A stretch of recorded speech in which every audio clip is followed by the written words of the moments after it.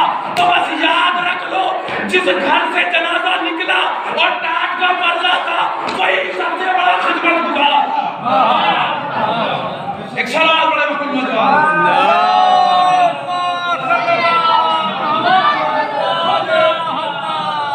فرق دے دیا ہے جناب خدیجہ کی، لہذا اسلام پر اپنا سب کچھ لٹایا۔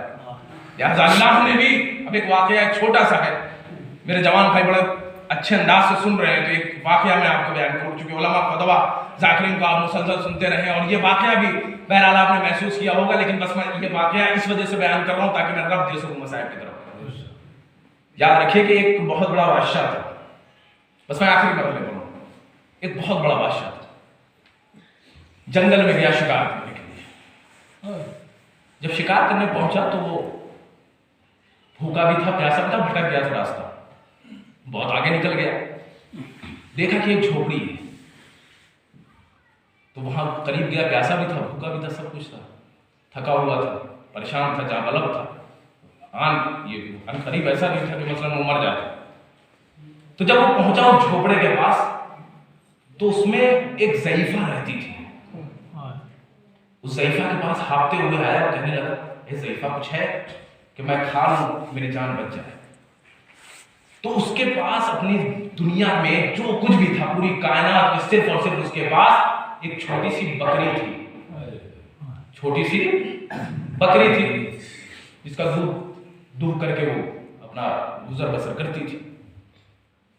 لہٰذا اس نے دیکھا کہ یہ بادشاہ، یہ شخص مر جائے گا اگر اسے نہیں کھلایا گیا، تو اس نے اپنا جو کچھ بھی تھا اس دنیا میں سب کچھ بادشاہ کو لوٹا دیا، صرف ایک بکری تھی اس کے بعد ذبح کیا، بادشاہ کو سیر کر دیا۔ اس بادشاہ نے اس ضعیفہ سے یہ کہا کہ تو نے اپنا سب کچھ دیا ہے مجھے، کیونکہ تیرے پاس صرف بکری تھی، یاد رکھ میں فلاں جگہ کا بادشاہ ہوں، کبھی بھی میری ضرورت محسوس ہو اور ادھر سے گزر ہو تو ضرور مجھے یاد کیجیے گا، شاید میں آپ کے کسی کام آ سکوں۔ تو اس کا بیٹا شام میں آیا تو اس نے دیکھا کہ ماں نے جو کچھ بھی تھا سب کچھ دے دیا، لٹا دیا اپنا سب کچھ۔ لہذا جب حالات خراب ہوئے تو اس بیٹے نے اپنی ماں کو پیٹھ پہ لادا اور لے کر کے گزرا، ایک شہر کے پاس پہنچا تو اس ضعیفہ کو یہ وعدہ یاد آ گیا، تو اس نے کہا یہ فلاں جگہ ہے، وہاں کے بادشاہ ایک بار آیا تھا جسے میں نے اپنا سب کچھ دے دیا، لہذا آؤ میں دیکھتی ہوں کہ شاید اس سے ملاقات ہو جائے تو کچھ امداد ہو جائے۔ جب قریب پہنچی تو دربان کے سامنے اس نے روک لیا، لیکن جب بادشاہ تک خبر پہنچی تو بادشاہ نے اندر بلایا۔ لہذا دربار سجا، توجہ چاہتا ہوں، آخری مرحلے پر ہوں اپنے، سن لیجئے جملہ۔ دربار سجا، بڑے بڑے قاضیوں کو ساتھ بیٹھے، بادشاہ نے کہا یاد رکھو یہ ضعیفہ وہ ہے کہ میری جان پر اپنا سب کچھ لٹایا، میری جان پر اپنا سب کچھ لٹا دیا، توجہ، تو تم فیصلہ کرو کہ میں کیا کروں۔ کسی نے کہا سرکار اتنی پراپرٹی دے دیجئے، سرکار آدھا محل دے دیجئے، سرکار اتنی اشرفیہ دے دیجئے، سرکار اتنا پیسہ دے دیجئے، سرکار اتنا وہ دے دیجئے تاکہ گزر بسر ہو۔ لیکن ایک اور تھا قاضی، وہ کھڑا ہوا، اس نے کہا جان کی امان سرکار، کہیے تو اجازت دیجئے تو کہوں ایک جملہ، کہو آج جو کہہ دو، توجہ چاہتا ہوں۔ کئی ضعیفہ نے اپنا سب کچھ آپ پر لٹایا، تو حیثیت کے مطابق جو کچھ بھی تھا وہ سب کچھ آپ پر لٹایا، لہذا آپ بھی اپنی حیثیت کے مطابق جو کچھ ہے سب کچھ اس ضعیفہ کو دے دیں۔ جو کچھ بھی ہے سب کچھ اس ضعیفہ کو دے دیں۔ اے پروردگار یہی تو کہہ رہا ہے، خدیجہ نے اپنا سب کچھ دے دیا، اب خدا بھی اپنا سب کچھ دے دیا۔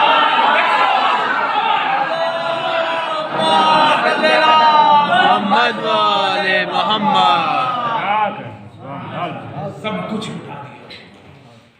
لہذا جب فاطمہ کو بھیجنا تھا تو عجیب و غریب انتظام کیا ہے خدا نے۔ کیسا انتظام؟ ایک خاص مہمان اس دنیا میں اتار رہا ہے پروردگار، تو مریم سے کہہ رہا ہے مریم جاؤ، سارا سے کہہ رہا ہے سارا جاؤ، آسیہ سے کہہ رہا ہے آسیہ جاؤ، میرے خاص مہمان محمد کے گھر اتر رہی ہے، لہذا اتنا اہتمام کیا پروردگار نے، اتنا انتظام کیا پروردگار نے، کیونکہ وہ باکمال بیوی ہے، وہ پاکیزہ بیوی ہے، جس کے لیے آیت تطہیر نازل ہوئی، جس کے لیے قرآن کی آیتیں نازل ہوئی، اس کا انتظام بھی پروردگار عظیم و غریب کر رہا ہے۔ اے مریم جاؤ، اے سارا جاؤ، دیکھو اے عذرا جاؤ، میری خاص مہمان محمد کے گھر اتر رہی ہے۔ اتنی باکمال بیوی کے لیے اتنا زبردست انتظام خدا اپنی طرف سے کر رہا ہے، اتنی باوقار بیوی کو کوئی تماچا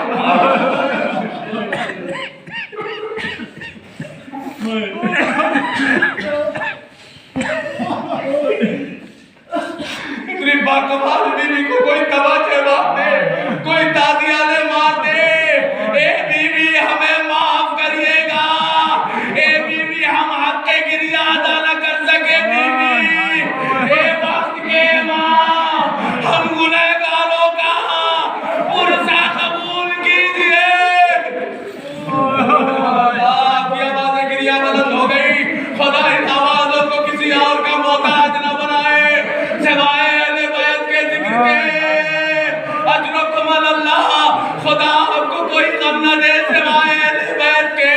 اے مولا ہمیں معاف کر دیجئے گا مولا، آپ پردہ غیب میں ہے نا مولا، ہمیں نہیں پتا مولا، ہم نہیں بتا سکتے کہ آپ پردہ غیب میں ہیں، لیکن کہاں ہے مولا، لیکن آج ہم ضرور بتا سکتے ہیں مولا۔ ارے وہ بقی کی ٹوٹی ہوئی خواہ، ارے اسی کے کنارے ہو رہے ہیں۔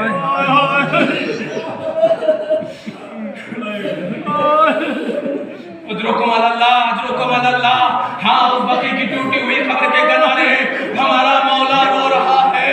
ارے جب حسین کی مجلس ہوتی تھی تو یہ پہلو شکستہ بھی آ جایا کرتی تھی، ارے میرے لال کے لیے چند قطرے آنسو دے دو، لیکن آج ارے اسی بیوی کی مجلس آئے، ارے کہیں حسین رو رہے ہیں، کہیں حسن رو رہے ہیں، کہیں اہل بیت رو رہے ہیں۔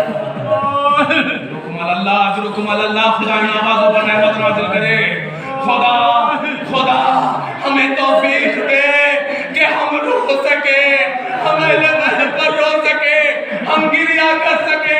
اے مولا ہمیں پتا ہے عجیب و غریب مسئلہ ہے، ایک امام حسن سے روایت ہے کہ جوانی میں بھی مولا رو دیا کرتے تھے۔ دو ایسے ملعونوں کو دیکھ کر کے مولا جوانی میں رو دیا کرتے تھے۔ کسی نے سوال کیا مولا کیوں رو دیتے ہیں آپ، اتنی جوانی میں بھی آپ اس منظر کو بھول نہیں پاتے؟ کہا خبردار، ارے دو ایسے ملعون ہیں جنہوں نے جسارت کی جب میری ماں دربار سے نکل رہی تھی، ارے اس کو نکلے داہیالے مارے، ارے جب میری ماں در و دیوار میں بت رہی تھی تو مغیرہ نے لاش سے جسارت کی، ارے جب وہ سامنے آتے ہیں۔ اجرکم اللہ، جب وہ سامنے آتے ہیں مولا کہہ رہے میں رو دیتا ہوں، میں دیکھ نہیں پاتا، میں منہ پھیر لیتا ہوں۔ اجرکم اللہ، خدا آپ کو کوئی غم نہ دے۔ بس ایک روایت سن لیجئے، ایک شخص ہے، ایک عالم ہے جو ممبر سے بیٹھ کر کے مظلوم امام کے مسائل پڑھ رہے ہیں۔ کہا حسین پہ بڑی مصیبتیں پڑی، علی اکبر کا جب لاشا اٹھایا حسین نے تو سب سے زیادہ مظلوم وہی لگے، لیکن ہاں جب وہ خطیب بستر میں آئے اور سو گئے تو عبداللہ حسین تشریف فرما ہوئے، ایک جملہ کہا، اے شیخ عالم تم نے آج کیا پڑھا؟ تم نے میری مظلومیت پڑھی، تم نے بتایا کہ حسین سب سے زیادہ مظلوم کہاں تھے، حسین سب سے زیادہ علی اکبر لاشا اٹھا رہے تھے تو مظلوم تھے۔ سن لیجئے، فرش اعلیٰ سے روتے ہوئے اٹھیں گے انشاءاللہ۔ اے مولا ہمیں معاف کر دیجئے، ہم گناہگار ہیں مولا، ارے چند قطرے آنسوؤں کے علاوہ کچھ نہیں آئے، چند قطرے آنسوؤں کے علاوہ کچھ نہیں ہے مولا۔ ہاں امام حسین علیہ السلام اس عالم سے کہہ رہے ہیں اے عالم ہمارے لیے وہ مظلومیت کا وقت نہیں تھا، ارے ہمارے لیے مظلومیت کا وقت مدینہ تھا۔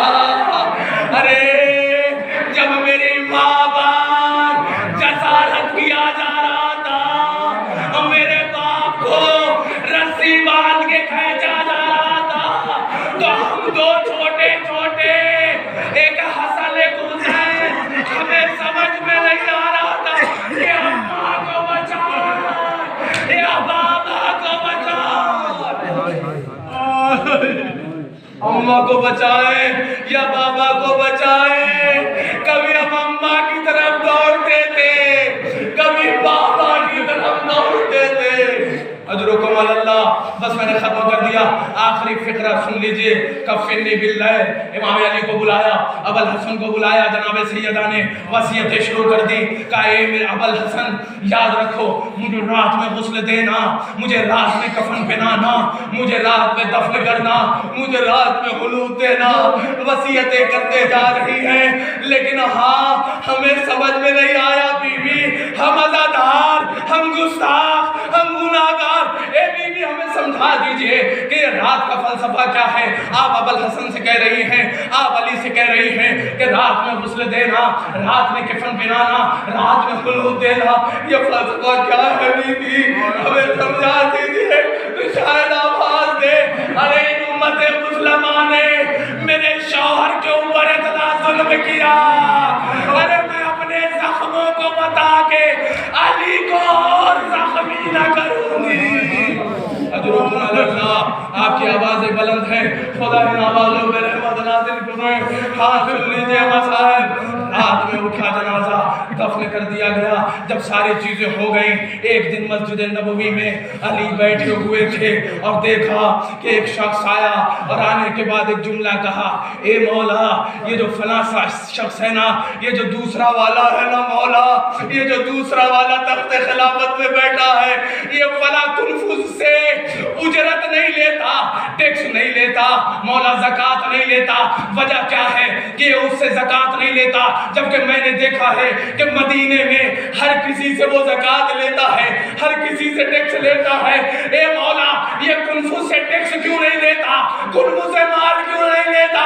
علی چیخ مار کے روئے، ایک جملہ کہا، ارے یہ میرے زوجہ کے پہلو توڑنے کی اجرت ہے۔